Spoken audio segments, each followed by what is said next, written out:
that you don't have any levels of introspection? Yes, zero, as little as possible. Humans are headed towards the glue factory like a horse. You drink coffee, man, or no? Nah. Really? Yeah. I mean, you've had it. I have. Sometimes on vacation, I'll drink it recreationally. Wexner, one of the closest known benefactors of Jeffrey Epstein, says he was, quote, naive, foolish, and gullible for trusting the late convicted sex offender. So I've been covering business, technology, the economy, and wealth for a long time now, and I want to try to put this as nicely as possible.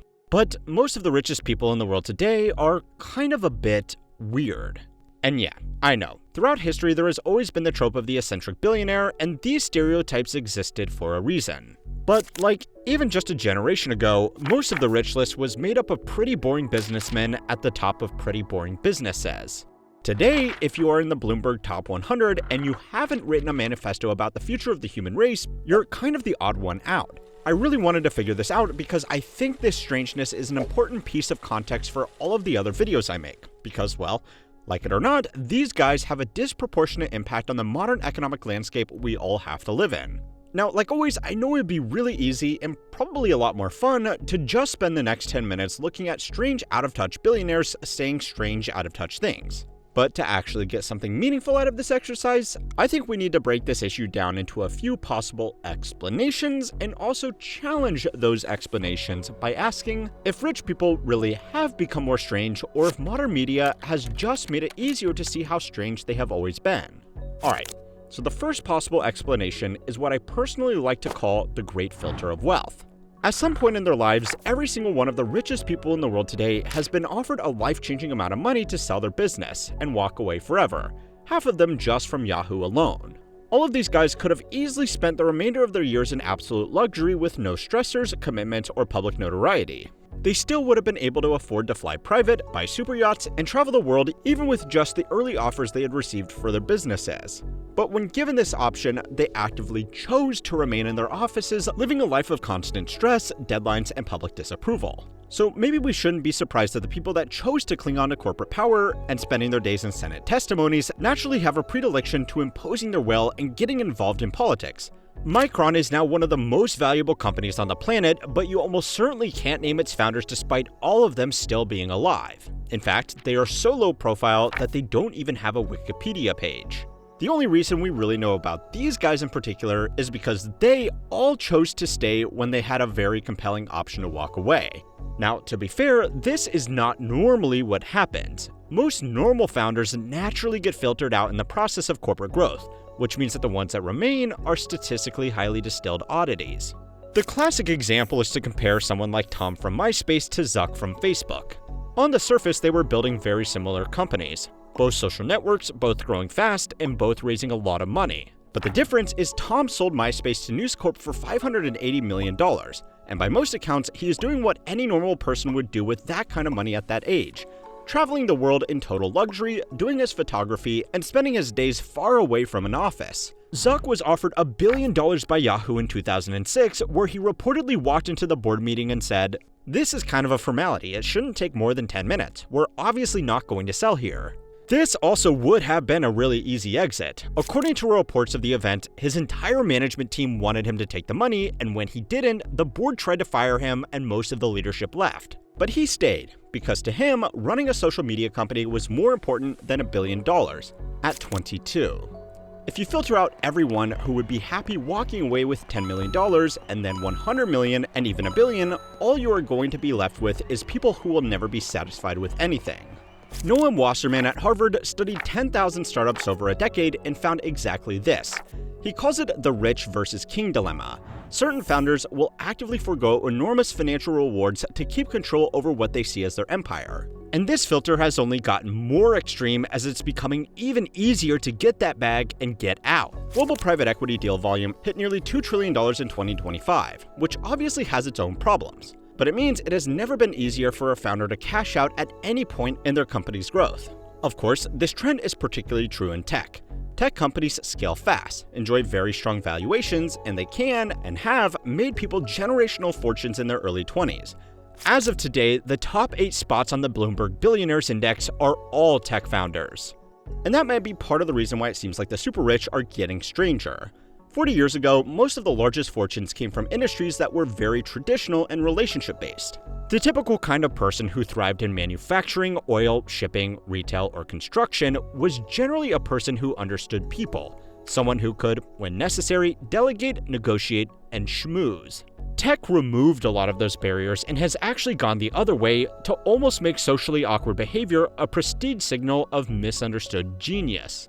But the problem is that a lot of people have also started leaning into this intentionally, because they think it makes them look smarter than they actually are. Sam Bankman-Fried deliberately cultivated his disheveled appearance. When told to cut his hair before a TV appearance, he said, "I think it's important for people to think I look crazy." He and his colleagues would intentionally not wear pants to meetings. Investors would be ushered into rooms where they could watch him sleeping on a beanbag next to his desk. Elizabeth Holmes rebuilt her entire public persona around a Steve Jobs turtleneck and an artificially deepened voice that a former employee confirmed was, not actually her real voice.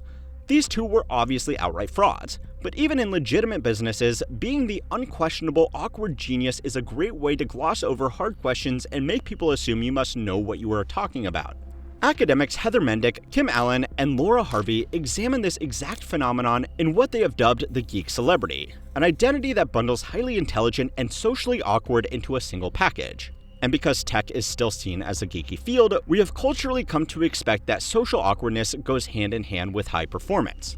Rainer Zadelman found similar patterns when he interviewed 45 ultra-high net worth individuals for his book, The Wealth Elite. Extreme wealth selects for people who are unusually obsessive, contrarian, and resistant to social norms. These are traits that look normal when channeled into running a steel mill, but look considerably stranger when talking about Mars colonies and AI replacing humans. The point is, extreme wealth has always filtered out highly obsessive individuals, but the things they obsess about today are more unhinged thanks to the expanding limits of technology, but also less restricted because there aren't the same social norms expected of respectable businessmen of this stature. Henry Ford also pioneered the commercialization of new technologies and processes, and he was also into some questionable personal interests, but there was more pressure on him to act like a proper industrialist should, at least in the public eye. Wealth has also become increasingly isolating. The wealthiest people a few generations ago had to walk in the streets, interact with regular people, and manage far larger workforces in industries with strong organized labor. There were real antitrust pressures, unions that pushed back, and they kind of had to, at least try to, present themselves as reasonable people, which often involved funding libraries and doing a lot of very public philanthropic work. Today, it is much easier for the ultra-wealthy to separate themselves entirely. There's private jets, private security, and the luxury bunker industry just reported a 2,000% increase in demand from wealthy clients looking to build their own private communities. Even the employees they surround themselves with have changed. Instead of a factory floor full of people who will tell you exactly what they think, their staff are well-paid professionals with a stock-based compensation plan that could easily make them generational wealth if they slug it out long enough. Chris Sacca, an early Twitter and Uber investor, as well as a friend of Musk, said that one of the biggest risks of extreme wealth is no longer having anyone around you who can push back, give candid feedback, or just simply let you know you're wrong. In these kinds of self-reinforcing echo chambers, it's probably not a surprise that these ideas get more grandiose and unusual.